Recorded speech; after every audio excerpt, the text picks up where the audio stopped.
밤에 누워 있는데 문득 이런 생각이 떠오른 적 있으신가요? 내가 왜 그랬을까? 그때 왜 그런 선택을 했을까? 왜 그런 말을 했을까? 그 순간 심장이 철렁 내려앉으면서 잠이 확 달아나는 경험 말입니다. 살다 보면 누구나 후회를 합니다.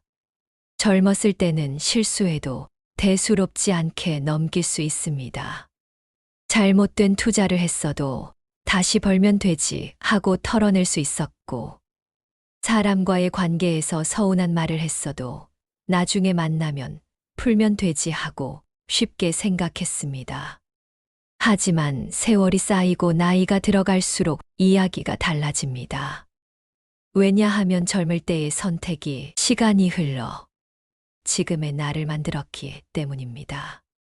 이제는 과거의 작은 선택 하나가 내 삶 전체에 남긴 흔적을 보게 됩니다. 그래서 후회는 나이가 들수록 더 크게 다가옵니다. 후회에도 종류가 있습니다. 남에게 상처받은 일은 시간이 지나면 희미해집니다. 누가 나에게 했던 말, 누가 나를 무시했던 기억은 처음엔 아프지만 시간이 지나면 흐려집니다. 그런데 진짜 무거운 후회는 남이 아닌 나 자신에게서 옵니다. 내가 잘못된 선택을 했을 때 생기는 후회입니다. 그때 왜 그 길을 택했을까? 왜 그 사람을 만났을까? 왜 그 기회를 놓쳤을까? 이 질문들은 다른 누구의 책임으로 돌릴 수 없습니다. 오롯이 내 몫이기에 더 깊이 파고듭니다. 특히 성실하게 바르게 살아야 한다고 믿으며 살아온 분일수록 후회의 무게가 큽니다. 흠 없이 살아야 한다고 스스로 다짐해온 분들은 작은 실수조차도 쉽게 용납하지 못합니다. 남들 눈에는 별것 아닌 일이더라도 본인 스스로는 나는 왜 그랬을까 하며 자책합니다. 자존심이 강한 만큼 상처도 깊습니다. 이렇게 생긴 후회는 단순한 기억이 아닙니다. 오늘의 삶에도 영향을 줍니다. 마음속에 그림자처럼 드리워져 앞으로 나아가는 걸 방해합니다. 새로운 일을 시작하려 할 때 예전에 내가 실패했잖아라는 생각이 발목을 잡습니다. 관계를 회복하려고 해도 그때 내가 잘못했는데 또 상처 주면 어쩌지 하는 마음이 입을 막습니다. 결국 후회는 과거의 일이면서 동시에 현재의 걸림돌이 됩니다. 많은 사람들이 후회 없는 인생을 꿈꿉니다. 하지만 현실에는 그런 삶은 존재하지 않습니다. 후회는 살아있다는 증거입니다. 내가 선택했고 그 결과를 받아들이며 살아왔다는 흔적입니다. 그러니 후회를 전혀 하지 않는 삶은 오히려 살아있지 않은 삶일지도 모릅니다. 문제는 후회가 생기는 것 자체가 아닙니다. 누구나 후회합니다. 진짜 중요한 것은 그 후회를 어떻게 대하느냐입니다. 어떤 이는 후회를 외면하려 합니다. 괜찮아, 다 지난 일이야 하고 덮어두려 하지요. 그러나 덮어둔 후회는 사라지지 않습니다. 오히려 마음속 깊은 곳에서 골무며 우리를 더 아프게 만듭니다. 반대로 어떤 이는 후회에 매달려 현재를 놓칩니다. 내 인생은 그때 끝났어라며 체념하고 더 이상 새로운 길을 찾지 않습니다. 이 역시 후회에 휘둘린 모습입니다. 후회는 누구에게나 찾아오는 손님입니다. 우리가 선택하고 살아온 삶이 있기에 후회도 따라옵니다. 그렇기에 후회는 부끄러운 낙인이 아닙니다. 그것은 우리가 살아왔다는 증거이고 또 다른 출발점이 될 수 있는 기회입니다. 문제는 그 손님을 어떻게 맞이할 것인가입니다. 문을 닫고 외면할지 아니면 맞이해 대화하며 나를 돌아보는 기회로 삼을지는 전적으로 내 선택입니다. 후회가 찾아올 때 사람들은 흔히 실수를 합니다. 바로 빨리 털어내려는 것입니다. 괜찮아, 잊어버리자 하며 애써 무시하거나 일부러 다른 일에 몰두하면서 후회를 덮으려 합니다. 하지만 후회는 그렇게 해서 사라지지 않습니다. 오히려 마음속에서 더 단단하게 굳어져 우리를 괴롭힙니다. 상처난 곳을 억지로 감추면 골마가는 것처럼 후회도 덮을수록 더 깊어집니다. 이럴 때 필요한 것은 서두르지 않는 태도입니다. 길을 걷다 넘어졌다고 생각해 보십시오. 사람들이 보는 게 창피하다고 벌떡 일어나 달리면 이미 다친 무릎과 발목은 더 크게 상합니다. 올바른 방법은 잠시 멈추어 숨을 고르고 몸을 살핀 뒤 천천히 일어나는 것입니다. 후회도 이와 같습니다. 마음이 다쳤을 때는 괜찮은 척 서두르는 것이 아니라 아픔을 인정하고 천천히 다루는 것이 필요합니다. 그렇다면 구체적으로 어떻게 천천히 일어날 수 있을까요? 첫째, 작은 감사 찾기입니다. 후회의 한가운데서도 감사할 것은 남아 있습니다. 아침에 눈을 떠 하루를 시작할 수 있다는 것, 내 곁을 지켜주는 가족이 있다는 것, 이웃과 나누는 짧은 인사 한마디, 따뜻한 국 한 그릇. 겉보기엔 사소하지만 이런 것들이 무너진 마음을 붙잡아 줍니다. 실제로 심리학 연구에서도 감사의 감정을 느낄 때 사람의 뇌와 몸이 안정되고 건강에도 좋은 영향을 미친다고 합니다. 둘째, 글로 적어보기입니다. 후회를 머릿속에만 품고 있으면 자꾸만 커집니다. 하지만 종이에 글로 쓰면 마음속 응어리가 조금씩 빠져나옵니다. 내가 왜 그랬을까 하고 적다 보면 어느 순간 그때는 그럴 수밖에 없었구나 하고 이해하게 됩니다. 글을 쓰는 과정은 후회를 덜어내는 과정이자 동시에 나를 용서하는 과정이 됩니다. 그리고 마지막에는 이렇게 적어보면 좋습니다. 그럼에도 불구하고 지금 내가 감사할 것은 무엇일까? 그러면 후회는 단순한 고통이 아니라 내 삶의 한 장면으로 자리를 잡습니다. 셋째, 누군가와 나누기입니다. 후회는 혼자만 품고 있으면 더 무거워집니다. 그러나 누군가와 대화를 나누면 훨씬 가벼워집니다. 굳이 큰 이야기가 아니어도 괜찮습니다. 차를 마시며 하는 짧은 대화, 짧은 편지 한 줄, 또는 산책길에서 나누는 소박한 이야기. 마음을 털어놓는 순간 후회는 짐에서 이야기가 됩니다. 이야기가 된 후회는 더 이상 나를 짓누르지 못합니다. 실제로 어떤 할머니는 젊은 시절 남편과 크게 다투고 돌아가신 걸 평생 후회했습니다. 그 일로 늘 마음이 무거웠는데 어느 날 손주에게 조용히 그 이야기를 털어놓았습니다. 놀랍게도 손주는 할머니, 그땐 누구라도 그럴 수 있었을 거예요. 저라면 더 심하게 말했을지도 몰라요. 하고 말했습니다. 그 말을 들은 순간 수십 년 묵은 후회가 눈 녹듯 사라졌다고 합니다. 마음속 이야기를 나누는 것이 이렇게 큰 힘이 됩니다. 후회는 누구에게나 찾아옵니다. 중요한 것은 그것을 어떻게 다루느냐입니다. 억지로 덮으려 하지 말고 작은 감사와 기록, 그리고 대화를 통해 천천히 다루어야 합니다. 그러면 후회는 더 이상 짐이 아니라 내 삶을 단단하게 만들어주는 디딤돌이 됩니다. 후회는 무겁지만 그 무게를 통해 우리는 성장할 수 있습니다. 우리가 살아오면서 가장 크게 남는 후회는 잘못한 행동보다도 하지 못한 말에서 오는 경우가 많습니다. 사랑한다고 말하지 못했던 순간, 미안하다고 사과하지 못했던 일, 고맙다고 표현하지 못했던 관계. 그때는 별거 아니라고 넘겼지만 세월이 지나면 그 말 한마디를 못한 것이 마음에 깊은 흉터로 남습니다. 왜 우리는 그렇게 쉽게 말하지 못했을까요? 이유는 단순합니다. 어색해서, 체면 때문에, 자존심 때문에. 괜히 저런 말 했다가 이상하게 보이면 어쩌지? 쑥스러워서 입이 떨어지지 않는다. 이런 마음이 우리를 막아섭니다. 그래서 하고 싶은 말이 있어도 꾹 삼키고 넘어갑니다. 그러다 보면 못한 말들이 마음속에 쌓이고 쌓여 나중에는 큰 후회가 됩니다.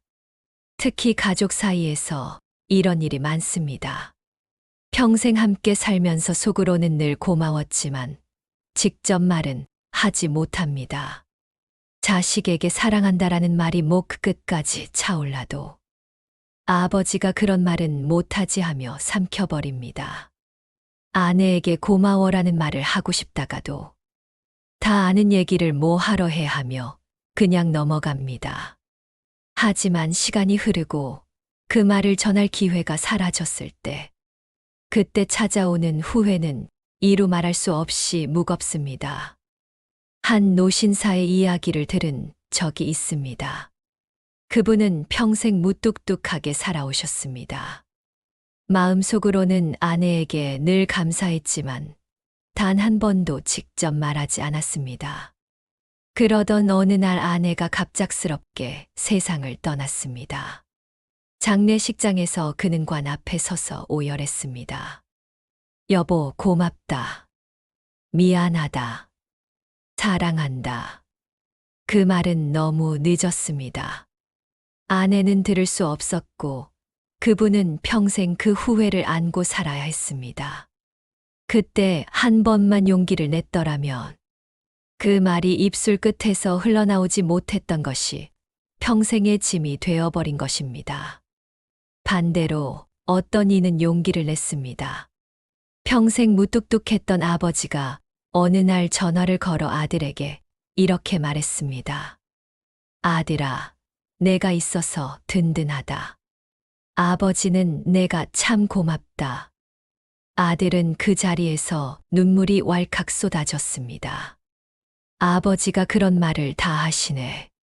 아들도 감동했고 아버지 자신도 후련했습니다.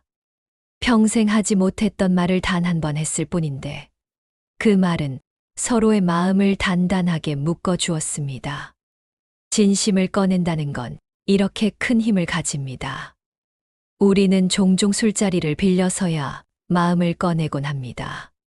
술 기운에 사랑한다, 고맙다, 미안하다라는 말이 툭 튀어나옵니다. 그러나 맨정신에는 어색해서 차마 하지 못합니다. 그래서 많은 사람들이 괜히 술을 찾는지도 모릅니다. 하지만 꼭 술에 기대야만 할까요? 아닙니다.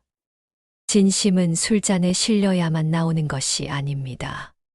차 한 잔 앞에서도, 산책길에서도, 심지어 짧은 문자 한 줄에서도 충분히 나올 수 있습니다. 오늘 당신 덕분에 참 편안했어. 내가 있어서 든든하다. 그때 도와줘서 고마워. 이런 짧은 한마디가 평생의 후회를 막아줍니다. 말은 짧지만 그 울림은 오래 남습니다. 물론 쉽지는 않습니다. 특히 감정을 드러내는데 익숙하지 않은 분들일수록 더 그렇습니다. 하지만 방법은 있습니다. 첫째, 글로 연습하는 것입니다. 마음속에서 직접 말하기 어려우면 종이에 적어보는 겁니다. 쓰다 보면 마음이 정리되고 나중에는 입 밖으로 내기가 훨씬 쉬워집니다. 둘째, 편지를 쓰는 방법입니다. 손편지 한 장은 때로 말보다 더 큰 힘을 발휘합니다. 편지에 담긴 정성은 시간이 흘러도 사라지지 않고 남습니다. 진심을 꺼내는 것은 상대를 위한 일이기도 하지만 동시에 나 자신을 위한 일이기도 합니다. 못한 말은 내 마음 속에 갇혀 나를 짓누르고 결국 후회로 남습니다. 그러나 꺼내는 순간 그것은 더 이상 짐이 아닙니다. 상대가 받아주든 못 받아주든 중요한 건 내가 내 마음을 솔직히 표현했다는 사실입니다. 그 사실만으로도 후회는 크게 줄어듭니다. 혹시 지금 마음속에 떠오르는 사람이 있습니까?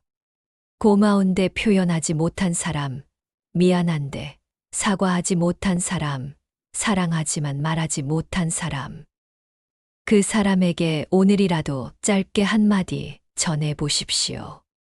고맙다. 미안하다.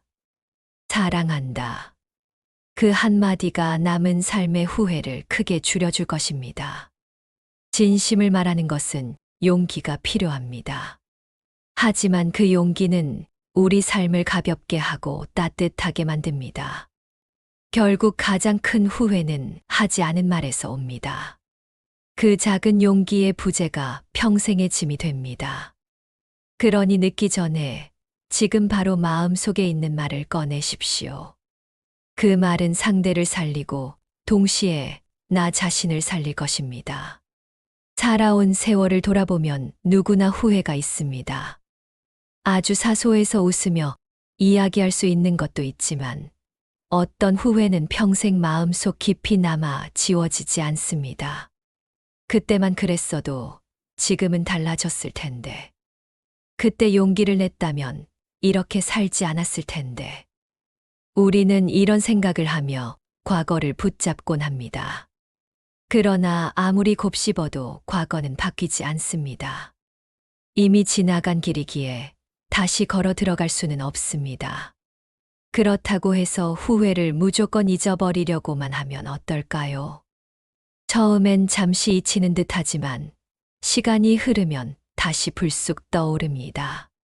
마치 덮어둔 상처가 제대로 낫지 않아 계속 곪아오르는 것처럼 덮으려 한 후회는 오히려 더 크게 자리 잡습니다. 그래서 우리는 후회를 대하는 방식을 바꾸어야 합니다. 후회는 짐으로만 남을 수도 있고 새로운 삶을 열어주는 열쇠가 될 수도 있습니다. 그 차이는 내 마음가짐, 곧 태도에 달려 있습니다. 첫 번째 태도는 후회를 나의 일부로 받아들이는 것입니다. 사람들은 흔히 후회를 없애야 할 흠집이라고 생각합니다. 그래서 후회 없는 삶을 꿈꾸지요. 하지만 솔직히 말하면 후회가 전혀 없는 인생은 존재하지 않습니다. 오히려 후회가 있다는 것은 내가 치열하게 살아왔다는 증거입니다. 선택을 했고 그 결과를 감당하며 살아왔다는 흔적입니다. 만약 아무런 후회가 없다면 그것은 오히려 삶을 충분히 살지 않았다는 뜻일 수도 있습니다. 한번 상상해 보십시오. 아무도 가지 않는 길만 조심스레 걸으며 단 한 번도 위험을 감수하지 않은 인생. 그런 삶에는 후회도 없을지 모르지만 얻은 것도 많지 않을 것입니다. 반대로 때로는 넘어지고 잘못 선택하고 관계에서 실수하기도 한 삶. 그 속에는 후회가 가득하지만 동시에 배움과 성장도 있습니다. 꽃잎에 작은 상처가 있어야 더 깊은 색을 내듯. 우리 인생의 후회도 결국은 삶을 더욱 깊고 진하게 만드는 흔적입니다. 두 번째 태도는 후회를 다른 사람을 이해하는 힘으로 바꾸는 것입니다. 내가 한 번도 실수하지 않았다면 남의 실수를 쉽게 용서할 수 없었을 것입니다. 그러나 내가 후회한 경험이 있기에 다른 이의 부족함을 이해할 수 있습니다. 예를 들어 젊은 시절 가정에 소홀했던 아버지는 나이 들어 손주의 부모가 힘들어하는 모습을 보면 그래, 나도 그땐 그랬지 하고 공감합니다. 젊었을 때 공부를 소홀히 한 어머니는 손주가 성적 때문에 속상해할 때 괜찮아, 성적이 인생을 다 말해주는 건 아니야 하며 따뜻한 말을 건넬 수 있습니다. 내 후회가 곧 누군가를 품어주는 마음이 되는 것입니다. 세 번째 태도는 후회를 앞으로의 삶을 바꾸는 힘으로 삼는 것입니다. 후회는 과거에만 머물러 있지 않습니다. 그것은 앞으로는 이렇게 살아라라는 신호이기도 합니다. 예를 들어 젊을 때 사랑한다고 표현하지 못해 후회했다면 지금은 늦지 않았습니다. 지금부터라도 고맙다는 말, 사랑한다는 말을 자주 건넬 수 있습니다. 바쁘다는 핑계로 가족에게 소홀했던 것을 후회한다면 오늘부터라도 시간을 내어 손주와 함께 산책을 하거나 아내와 함께 밥을 먹을 수 있습니다. 후회는 단순히 나를 괴롭히기 위한 것이 아니라 내 삶을 새롭게 다잡으라는 신호입니다. 마지막 태도는 후회 속에서 희망을 발견하는 것입니다. 후회가 크다는 건 그만큼 간절한 바람이 있었다는 뜻입니다. 사랑하지 못해 후회한다면 지금은 더 사랑하고 싶다는 바람이 있다는 뜻이고, 고맙다고 말하지 못해 후회한다면 지금은 더 자주 고마움을 전하고 싶다는 뜻입니다. 후회의 이면에는 늘 희망이 숨어 있습니다. 이 희망을 붙잡는 순간 후회는 짐이 아니라 새로운 출발점이 됩니다. 어느 노학자는 이런 말을 했습니다. 후회는 인생의 그림자이지만 그림자가 있다는 건 내가 여전히 빛 아래 서 있다는 뜻이다. 얼마나 깊은 말입니까? 후회가 따라온다는 것은 내가 여전히 살아있다는 신호입니다. 그리고 후회는 내 남은 삶을 어떻게 살아야 하는지 알려주는 안내서입니다. 이제 우리는 후회를 부끄러워할 필요가 없습니다. 후회는 누구에게나 찾아옵니다. 중요한 것은 그 후회를 짐으로만 남기지 않고 희망으로 바꾸는 것입니다. 후회는 나를 단단하게 만들고 다른 사람을 이해하게 만들며 남은 삶을 더 아름답게 살도록 이끌어줍니다. 그러니 후회가 찾아올 때 이렇게 말해 보십시오. 그래, 나는 후회한다. 하지만 그 후회 덕분에 나는 더 지혜로워지고 더 따뜻해질 것이다. 그 순간 후회는 더 이상 나를 짓누르는 그림자가 아니라 나를 앞으로 이끄는 빛이 될 것입니다. 지금까지 여러분의 행복하고 지혜로운 황혼을 응원하는 황혼 철학이었습니다. 감사합니다.